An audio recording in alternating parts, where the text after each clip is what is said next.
Hello everyone, welcome back to all of you. I hope आप सब लोग अच्छे होंगे। और पूरे समर टाइम में हम लोग डेली कहीं ना कहीं पे नई नई जगहों पे जा रहे थे, या तो बीचेस या कोई भी पार्क रहता था। हमेशा किसी न किसी जगह को नया नया एक्सप्लोर करते रहे हैं। अगर मैं कभी कभी नहीं जा पाती थी तो मेरे हस्बैंड और माई सन वो दोनों लोग जाते थे, तो वो सारी वीडियोस भी मैं आप लोगों के साथ शेयर करना चाहती हूँ। बीच बीच में मैं उन वीडियोस को भी अपलोड करती रहूँगी। तो उन सारे दिनों में से ये है एक दिन, और इस दिन सुबह सुबह 6 बजे के करीब बीच गए थे। सुबह सुबह बीच पे जाकर के बैठना बहुत अच्छा लगता है, एकदम शांति होती है। ओनली जो समुद्र की आवाज़ है ना, बस वही आती है। और बीच पे एक साइड पे बहुत सारे पिजन्स बैठे हुए थे, और ये शायद बहुत सुबह आ जाते हैं, और जब सब लोग आने लगते हैं ना तो धीरे धीरे ये उड़ने लगते हैं। तो अब इसमें से काफ़ी सारे उड़ गए थे, बस थोड़े ही और बचे थे। तो आरव बहुत देर से बोल रहा था कि मुझे जाना है उनके पास, तो फाइनली हमने लास्ट में भेजा कि नाउ यू कैन गो।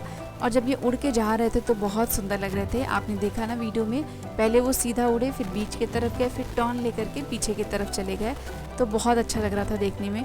और बीच पे ना सुबह बहुत सारे लोग आते हैं। कुछ लोग तो सनराइज़ देखने आते हैं, और कुछ लोग जॉगिंग, एक्सरसाइज, योगा वगैरह करने आते हैं। बच्चे यहाँ पे खेलने भी आते हैं।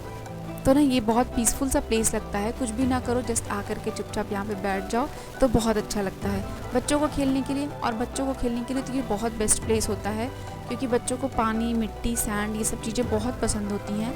और यहाँ पे तो पूरा सैंड ही सैंड भरा है। तो मैं भी अपने बेटे को एकदम छोड़ देती हूँ, और वो पूरी तरीके से फ्री होकर के यहाँ पे खेलता है। सी में अंदर देखिए बहुत सारी बोट्स और बहुत सारी शिप्स भी दिखाई दे रही हैं। ये जो सारी शिप्स हैं ना, ये सारी इंपोर्ट और एक्सपोर्ट के काम में आती हैं। और जो बोट्स हैं उनमें मछुआरे जा कर के और बीच से मछलियाँ पकड़ करके लेके आते हैं। ये वही वाली शिप है, इधर टर्न हुई है तो फिर पूरा लंबा इतना दिख रहा है। और इस शिप के आगे देखिए यहाँ पे नाव है, और मछुआरे इसमें 3-4 लोग बैठे हुए हैं। और शिप के राइट साइड में भी येलो कलर का छोटा सा बोट दिखाई दे रहा है। तो जब सुबह आओ ना, तो सुबह बहुत सारी बोट्स अंदर होती हैं, और वो सारे मछुआरे लेकर के बाहर आते हैं उसी टाइम में। और यहाँ पे आरव एंजॉय कर रहा है, वो सैंड को फिल्टर कर रहा है। उसमें से जो स्टोन्स या फिर जो सीपीज़ होती हैं वो मिलती हैं, तो उसको कलेक्ट करता है। और इतने दिनों में बहुत सारा कलेक्शन हो गया हमारे पास। तो यहाँ पे इन्होंने उसे सिखाया कैसे करना है, और उसमें से एक शेल मिल गया हमें। और हमें भी मिलता रहता है ना जब शेल्स, तो हम भी इकट्ठा करते रहते हैं। कोई कोई बहुत सुंदर होती हैं, कुछ पे तो बहुत सुंदर सुंदर डिज़ाइंस भी बने होते हैं। हम बैठे बैठे ऐसे ही देख रहे थे, फिर हमने देखा अचानक बीच पे वेव्स, बहुत बड़ी वेव्स आई। और सुबह में वेव्स बहुत अनइवन सी आती हैं, कभी बहुत स्लो, कभी बहुत तेज़ से आती हैं। तो इसीलिए यहाँ पे ना गार्ड्स घूमते रहते हैं, और इन लोगों के पास विजिल होता है। अगर कोई भी थोड़ा अंदर जा रहा है तो ये विजिल बजा करके उन्हें बुला लेते हैं वापस, क्योंकि बीच वेदर के हिसाब से भी रिस्की हो जाता है। और कोई कोई जगह होती हैं जो बहुत रिस्की होती हैं, तो इसलिए यहाँ पे 2-4 गार्ड्स हमेशा रहते हैं। वेदर थोड़ा क्लाउडी है, इसीलिए बहुत देर तक बीच पे रह सकते हैं। अदरवाइज़ अगर वेदर क्लियर होता है ना, तो बीच पे देर तक 6:30 बजे के बाद बैठ ही नहीं सकते, क्योंकि एकदम सीधी धूप लगती है। देखिए यहाँ पे एक और शिप देखिए, ये कार्गो शिप है। इस पे देखिए सारे कंटेनर्स हैं, सारे सामान हैं जो यहाँ से जा रहे हैं या फिर यहाँ पे आ रहे हैं। आते हुए हम कुछ फ्रूट्स लेकर के आ गए, और यहाँ पे मैंने बड़े से बर्तन में सोडा डाल करके मैंने एप्पल को भिगो दिया था। वैसे मैं विनेगर में ही वॉश करती हूँ, लेकिन वो ख़त्म हो गया था तो मैंने बेकिंग सोडा में सोक कर दिया। और 5 मिनट के बाद मैं उसे रब करके धो लूँगी। धो के सुखा के फिर मैं उसे फ्रिज में रख देती हूँ। जब जब चाहिए होता है थोड़ी देर के लिए बाहर रख करके हम यूज़ करते हैं। 2 बॉक्सेस स्ट्रॉबेरीज़ के भी थे, तो इनको मैं बहुत देर तक नहीं छोड़ती हूँ पानी में। इन्हें मैं थोड़ी देर ही रख करके और निकाल लेती हूँ। और इनको बहुत अच्छे से ना ड्राई करके रखना होता है, जैसे कि एक क्लॉथ से अच्छे से इनको थोड़ी देर के लिए छोड़ दो क्लॉथ के ऊपर, और ड्राई हो जाए तो रखो। या फिर मैं रखती हूँ कि बॉक्स के अंदर टिश्यू पेपर्स लगा करके बीच बीच में, और फिर मैं रख देती हूँ। बाहर से आने के बाद ब्रेकफास्ट बनाने में देर हो जाती कुछ बनाते तो, और सबको भूख लग गई थी, काफ़ी देर तक हम बाहर ही थे। तो ब्राउन ब्रेड घर में था, तो मैंने उसको फटाफट रोस्ट कर दिया, और इसके ऊपर मैंने जैम या हनी लगा के दिया। मेरे पास एक जामुन वाली शहद है, तो मैंने सोचा सबको एक एक ब्रेड में ये भी लगा करके देती हूँ, क्योंकि ख़रीद के तो हम लेकर के आ जाते हैं, बट किसी को पसंद नहीं आता है घर में, तो फिर वो पड़ा रह जाता है। तो मैंने एक एक ब्रेड में वो भी लगा करके सबको दिया। हम दोनों को तो ठीक लगा, लेकिन बेटे को अच्छा नहीं लगा, क्योंकि बच्चे थोड़े बहुत भी टेस्ट में कॉम्प्रोमाइज़ नहीं कर पाते हैं।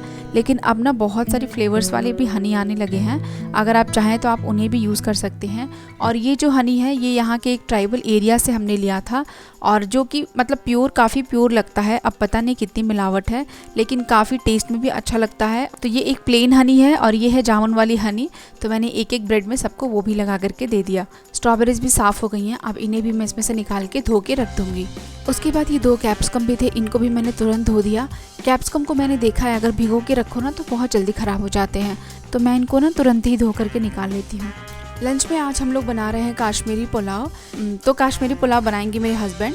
एक्चुअली हम लोग साथ में 2-3 चीज़ें बना रहे हैं, तो जब भी वो फ्री होते हैं तभी हम लोग ऐसी प्लानिंग करते हैं न्यू रेसिपीज़ ट्राई करने की। काश्मीरी पुलाव हम लोग आज फर्स्ट टाइम बना रहे हैं, बहुत टाइम से सोच रहे थे बनाने के लिए।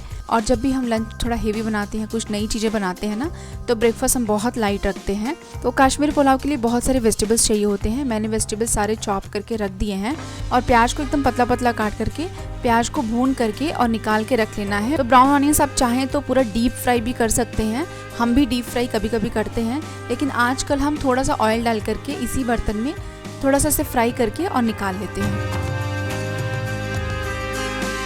अब इसी में थोड़ा सा घी डाल करके काजू और किशमिश को भी हम भून करके रख लेंगे। अब इस तेल में कुछ खड़े मसाले डाल करके और वेजिटेबल्स डाल करके फ्राई कर देंगे हम। वेजिटेबल्स फ्राई हो जाने के बाद इसमें राइस और थोड़े बहुत मसाले डाल करके इसे हम कुक करेंगे। कुक होने के बाद इसमें हम डालेंगे सैफरन वाटर, और उसके बाद जब सर्व करेंगे तो सर्विंग के टाइम में इसमें हम डालेंगे ड्राई फ्रूट्स, ब्राउन ऑनियंस और उसी के साथ कुछ फ्रूट्स भी।